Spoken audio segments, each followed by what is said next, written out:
এই মুহূর্তের সমগ্র বরাক তথা আসামের গুরুত্বপূর্ণ আঞ্চলিক সংবাদে সবাইকে জানাই স্বাগত। প্রথমে বিশেষ খবর। বরাকের 2টি আসনে কংগ্রেস প্রতিদ্বন্দ্বিতায় প্রস্তুত, বললেন ভূপেন। প্রথমবারের মতো উদারবন্দ কার্যালয়ে এপিসিসি সভাপতি। আগামী লোকসভা নির্বাচনে বরাকের 2টি আসনেই প্রতিদ্বন্দ্বিতা করতে কংগ্রেস পুরোদমে প্রস্তুত। 3 দিনের বরাক সফরে এসে উদারবন্দের দলীয় কার্যালয়ে সংবাদ মাধ্যমের সঙ্গে কথা বলতে গিয়ে এমনই মন্তব্য করলেন প্রদেশ কংগ্রেস সভাপতি ভূপেন বরা। শুক্রবার দুপুর 12টায় বিমানে এসে পৌঁছান এপিসিসি সভাপতি। বিমানবন্দরে রাজ্য সভাপতিকে স্বাগত জানাতে উপস্থিত ছিলেন শিলচর জেলা কংগ্রেসের বরিষ্ঠ নেতা অরুণ দত্ত মজুমদার, বিধায়ক মিসবাহুল ইসলাম লস্কর, দেবদীপ দত্ত, সূর্যকান্ত সরকার, অশোক বৈদ্য, নৈরিতা জয় শুক্লা, সীমান্ত ভট্টাচার্য, সজল আচার্য, আমিনুর রশিদ চৌধুরী সহ অন্যান্য নেতা নেত্রীরা। কুম্ভীরগ্রাম থেকে শিলচর আসার পথে উদারবন্দ ব্লক কংগ্রেস কার্যালয়ের সামনে প্রথমে ভূপেন বরাকে সংবর্ধনা জানান ব্লক কংগ্রেস নেতারা। পরে তিনি কার্যালয়ে উদারবন্দের দলীয় নেতাদের সঙ্গে মিনিট কয়েক আলোচনা করেন। সংবাদ মাধ্যমের সঙ্গে কথা বলতে গিয়ে রাজ্য সভাপতি জানান, শিলচর ও করিমগঞ্জে লোকসভা নির্বাচনে প্রতিদ্বন্দ্বিতা করার লক্ষ্যে কংগ্রেস পুরোপুরি প্রস্তুত। ইতিমধ্যে এই দুটো আসনে কংগ্রেস প্রার্থী প্রত্যাশীদের নাম প্রদেশ কংগ্রেসের নির্বাচনী কমিটি দিল্লিতে স্ক্রিনিং কমিটির কাছে পাঠিয়ে দিয়েছে। এখন সার্ভে চলছে। পরবর্তীতে এআইসিসি যে প্রত্যাশীকে এই দলীয় প্রার্থী হিসেবে ঘোষণা করবে, আমরা তাদের জয় করতে কোমর বেঁধে মাঠে নামব। তিনি আরও বলেন, দল লোকসভা নির্বাচনে বরাকে যাতে আশানুরূপ ফলাফল করতে পারে, এজন্য সাংগঠনিক বিষয়ে আলোচনা করতেই 3 দিনের জন্য বরাক সফরে এসেছেন। এখানে বিভিন্ন জেলা ও ব্লক কমিটির কাছ থেকে পরামর্শ নিতে দফায় দফায় বৈঠক করবেন বলে উল্লেখ করেন। তিনি আরও বলেন, বরাকে তৃণমূল কংগ্রেস প্রার্থী দেবে কিনা সেটা কেন্দ্রীয় কমিটি সিদ্ধান্ত নেবে। এক প্রশ্নের জবাবে ভূপেন বলেন, পশ্চিমবঙ্গে মমতা বন্দ্যোপাধ্যায়ের সঙ্গে কংগ্রেসের বোঝাপড়া হয়নি, আর পশ্চিমবঙ্গে না হলে কোথায় হবে? এই প্রশ্ন ছুড়ে দেন প্রদেশ সভাপতি। তিনি সংবর্ধিত হওয়ার পর উদারবন্দের কার্যালয়ে কাজ সঠিকভাবে হচ্ছে কিনা তাও জেনে নেন উদারবন্দ ব্লক কংগ্রেস সভাপতি পুলক রায়ের কাছ থেকে। প্রথমবারের মতো উদারবন্দের কার্যালয়ে উপস্থিত হয়ে স্থানীয় নেতাকর্মীদের উজ্জীবিত করে গেলেন এপিসিসি সভাপতি।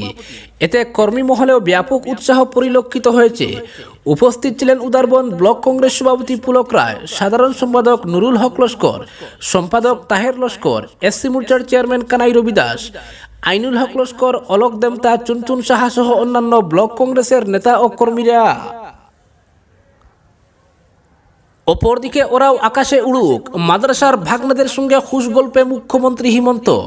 কাজিরাঙ্গার এক মুসলিম অধ্যুষিত এলাকার ঘটনা। শুক্রবার তাকে ও তার হেলিকপ্টার দেখতে উপচে পড়েছিল এক ঝাঁক শিশু। ওদের মাথায় টুপি, পরনে পায়জামা পাঞ্জাবি, যেমনটা মাদ্রাসা পড়ুয়া শিশুরা পরে থাকে। মুখ্যমন্ত্রী হিমন্ত বিশ্ব শর্মাকে কাছে পেয়ে যার পরনায় খুশি ওই কচিকাচারা, তার হাত জাপটে ধরেছিল সবাই। হিমন্ত বিশ্ব শুরু করলেন খুশ গল্প। বাবা বাবা বলে সম্বোধন করে কথা বললেন তিনি। ওরা কোন মাদ্রাসায় পড়ে, বাড়ি কদ্দূর, মাদ্রাসায় কজন শিক্ষক রয়েছেন, কি কি বিষয় সেখানে পড়ানো হয়, সবই ওই ছোট ছোট পড়ুয়ার থেকে জেনে নিলেন মুখ্যমন্ত্রী। চুটিয়ে হাসি ঠাট্টাও করলেন। প্রশ্ন করলেন, তোরা কি হেলিকপ্টার দেখতে এসেছিস? সম্মিলিত উত্তর হলো, না না, আপনাকে দেখতেই এলাম। মামা উপহার দিলেন একগাল হাসি। মিনিট খানেক একরত্তি ছেলেপুলের সঙ্গে আড্ডা দেওয়ার পর হিমন্ত বিশ্ব প্রস্তাব রাখলেন, তোরা কি হেলিকপ্টার দেখতে চাস? সবাই হৈ হৈ করে উঠল। হিমন্ত বিশ্ব তাদের অনুমতি দিয়ে বললেন, যা, তবে কপ্টারের গায়ে হাত দিবি না, ঘুরে ঘুরে পুরোটা দেখে নে। শিশুর যাক মামার কথা মেনেই বার কয়েক ঘুরে দেখল কপ্টার। হিমন্ত বিচক্ষণ ও বুঝতে পারছিলেন এই বাচ্চাদের তৃপ্তি হচ্ছে না। পরক্ষণে ফের প্রস্তাব দিলেন, ভেতরে কি ঢুকে দেখবি? সবাই খুশি। 4 জন মিলে পালা করে করে হেলিকপ্টারের ভিতরে ঢুকে সেটা পরখ করে নিল কাজিরাঙ্গার মুসলিম শিশুরা। শশব্যস্ত হিমন্তর মানবিক চেহারা আরও দেখেছে আসাম, কিন্তু এবার যেন তিনি ব্যতিক্রম। প্রকাশ্যে হিন্দুত্ব নিয়ে রাজনীতি করার কথা বলা মানুষটি মুসলিম ধর্মাবলম্বী শিশুদের সঙ্গে যে বাবাসুলভ আচরণ করলেন, তাতে সাধারণ মানুষের মন জয় করে নিয়েছেন তিনি। সোশ্যাল মিডিয়ায় নিজেই এই ভিডিও শেয়ার করেছেন মুখ্যমন্ত্রী, আর নেট নাগরিকরা তার এই ভূমিকাকে জানাচ্ছে কুর্নিশ। মুসলিম ধর্মাবলম্বী নেট নাগরিকরাও মুখ্যমন্ত্রীর এই ভিডিও দেখে হিমন্তের জয়গানে মত্ত। এদিকে মুখ্যমন্ত্রী ভিডিওটি পোস্ট করে লিখেছেন, আজ কাজিরাঙ্গার পাশে ছোট ছোট শিশুদের সঙ্গে গল্প করে দারুণ লাগলো। ওরা হেলিকপ্টারকে কাছাকাছি দেখতে চেয়েছিল। আমি চাই ওরা উৎসাহের সঙ্গে স্কুলে পড়াশোনা করে একদিন আকাশে উড়ুক, উঠে পড়ুক মহাকাশযানে। মাদ্রাসা নয়, স্কুলই হোক শিক্ষার ঠিকানা। নিজের পোস্টে প্রকারান্তরে যেন সেই বার্তাটাও দিয়ে গেলেন হিমন্ত বিশ্ব শর্মা।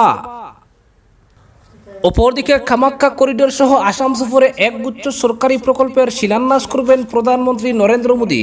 রবিবার তার হাত ধরে আসামে শিলান্যাস করা হবে 11,599 কোটি টাকার বিভিন্ন প্রকল্পের। এর মধ্যে ধর্মীয় স্থানের উন্নয়ন, সড়ক পরিকাঠামো নির্মাণ করা ছাড়া স্বাস্থ্য পরিষেবা, ক্রীড়া পরিকাঠামো নির্মাণের প্রকল্প রয়েছে। রবিবার খানাপাড়ার জনসভার মঞ্চ থেকে ভার্চুয়াল পদ্ধতিতে ওইসব প্রকল্পের ভিত্তিপ্রস্তর স্থাপন করবেন তিনি। আজ রাতেই আসামে আসছেন মোদী। গুয়াহাটিতে রাত কাটিয়ে পরদিন খানাপাড়ায় অনুষ্ঠেয় এক বিশাল জনসভায় ভাষণ দেবেন তিনি। রবিবার বিকেলেই তার নয়াদিল্লিতে ফিরে যাওয়ার কথা রয়েছে। প্রধানমন্ত্রীর সফরের আগে মুখ্যমন্ত্রী হিমন্ত বিশ্ব শর্মা এক সাংবাদিক বৈঠকে সফরসূচি বিশদে তুলে ধরেন।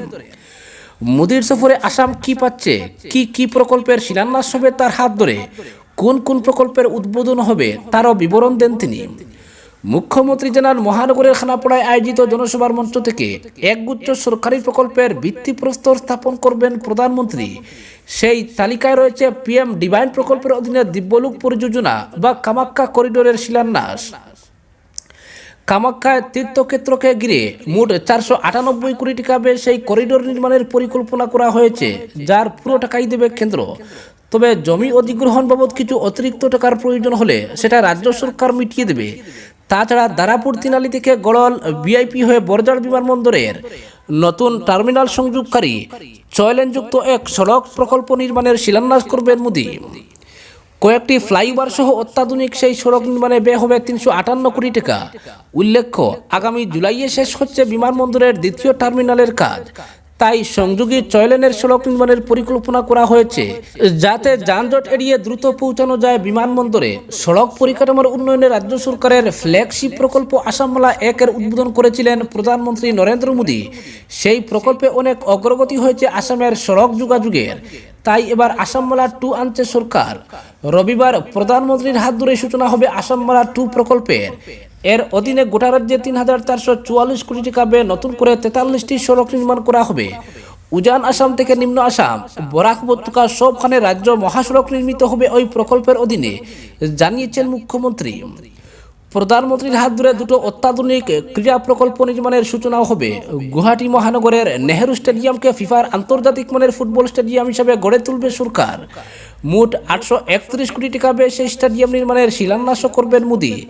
তাছাড়া চন্দ্রপুরে একটি অত্যাধুনিক স্পোর্টস কমপ্লেক্স নির্মাণের সূচনাও হবে প্রধানমন্ত্রীর হাত ধরে, যেখানে বিভিন্ন ধরনের খেলাধুলার সুবিধা থাকবে। এতে ব্যয় হবে 300 কোটি টাকা, জানিয়েছেন মুখ্যমন্ত্রী। তাছাড়া গুয়াহাটি মেডিকেল কলেজ হাসপাতালকে আরও অত্যাধুনিক করতে নতুন ভবন নির্মাণের পরিকল্পনা করছে সরকার। বর্তমান মেডিকেল কলেজের চারদিক ঘিরে নির্মাণ করা হবে নতুন অত্যাধুনিক ভবনের। তারপর পুরনো ভবন ভেঙে ফেলে সেখানে উদ্যান গড়ার পরিকল্পনা রয়েছে সরকারের। 3250 কোটি টাকার সেই প্রকল্পেরও শিলান্যাস করবেন প্রধানমন্ত্রী। মুখ্যমন্ত্রী বলেন, আগামী 100 বছরের পরিকল্পনা করে মেডিকেল কলেজের নতুন ভবন নির্মাণ করা হবে। দৈনিক 3500 রোগীর চিকিৎসার ব্যবস্থা থাকবে নতুন ভবনে। করিমগঞ্জ জেলায় বহু প্রতীক্ষিত মেডিকেল কলেজ হাসপাতালের শিলান্যাসও করবেন প্রধানমন্ত্রী। 578 কোটি টাকা ব্যয়ে রাতাবাড়িতে নির্মাণ করা হবে সেই মেডিকেল কলেজ। এর জন্য জমি অধিগ্রহণ সব আনুষঙ্গিক কাজ ইতিমধ্যেই সম্পন্ন হয়েছে। তাছাড়া গুয়াহাটিতে একটি ইউনিটি মল বা একতা মল নির্মাণের ভিত্তিপ্রস্তর স্থাপন করবেন প্রধানমন্ত্রী। মহানগরের বেতকুচি এলাকার মনিরাম দেওয়ার ট্রেড সেন্টার চত্বরে নির্মাণ করা হবে সেই একতা মল। এর জন্য কেন্দ্র 297 কোটি টাকা দেবে রাজ্য সরকারকে। মুখ্যমন্ত্রী জানান, একতা মলে দেশের 34টি রাজ্যের এম্পেরিয়াম থাকবে। বিভিন্ন সামগ্রী সেখানে প্রদর্শিত হবে। তাছাড়া 1451 কোটি টাকা ব্যয়ে নির্মিত বিশ্বনাথ চারিয়ালি থেকে গহপুর অবধি 4 লেনের সড়ক এবং 592 কোটি টাকা ব্যয়ে দুলাবাড়ি থেকে জামগুড়ি অবধি 4 লেন সড়কের উদ্বোধন করবেন প্রধানমন্ত্রী মোদী। অপরদিকে ভারত জুড়ো নিয়ে যাত্রায় আসামে বডি ডবল ব্যবহার করেছিলেন রাহুল গান্ধী। আগেই সেই অভিযোগ করেছেন তিনি। এবার মুখ্যমন্ত্রীর দাবি, রাহুলের বডি ডবলকে চিহ্নিত করা সম্ভব হয়েছে, শীঘ্রই সেটা প্রকাশ্যে আনবো আমি। তিনি জানান, রাহুল গান্ধীর বডি ডবল ব্যবহার করার বিষয়টি প্রকাশ্যে আসতেই যাত্রা মাঝপথে ছেড়ে আসাম থেকে চলে যান সেই ব্যক্তি। নীরবে গুয়াহাটি বিমানবন্দর দিয়ে চলে গেছেন। তবে সেই ব্যক্তিকে চিহ্নিত করা সম্ভব হয়েছে। ইন্ডিয়া টুডে এনি নামের এক নিউজ পোর্টালের উদ্ধৃতি দিয়ে কয়েকদিন আগে মুখ্যমন্ত্রী দাবি করেন, নিয়াযাত্রায় বডি ডবল ব্যবহার করেছেন রাহুল। বাসের উপরে রাহুলের বডি ডবল ব্যবহার করা হয়েছে।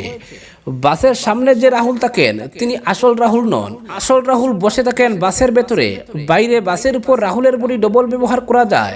যাকে দূর থেকে রাহুল বলেই মনে হয় সেটাকেই রাহুল ভেবে ফটো তুলেন সকলে। অথচ বেশিরভাগ সময় রাহুল বাসের ভেতরে বসে থাকেন। শুক্রবার বডি ডবলের দাবিকে আরো এগিয়ে নিয়ে গিয়ে মুখ্যমন্ত্রী বলেন, রাহুল গান্ধীর বডি ডবলকে চিহ্নিত করেছি আমি, তবে প্রধানমন্ত্রীর সফর রয়েছে বলে এখন এতে ঢুকছি না আমি, তবে প্রধানমন্ত্রীর সফরের পরে বিষয়টি ফাঁস করব আমি। তার দাবি, রাহুল গান্ধী বডি ডবল ব্যবহার করার বিষয়টি জানাজানি হতেই যাত্রা মাঝপথে ছেড়ে আসাম থেকে চলে যান সেই ব্যক্তি। নীরবে গুয়াহাটি বিমানবন্দর দিয়ে চলে গেছেন। এদিকে নিয়াযাত্রার বিরুদ্ধে আসামে দুটো মামলা দায়ের করা হয়েছে। যোরহাটের মামলার তদন্ত করছে পুলিশ, আর খানাপাড়ার ঘটনা নিয়ে দায়ের করা মামলার তদন্ত করছে সিআইডি। তদন্তের জন্য সিআইডির বিশেষ তদন্তকারী দল অর্থাৎ এসআইটি গঠন করা হয়েছে জানিয়েছেন তিনি। আজকের বিশেষ সংবাদ এখানেই সমাপ্ত।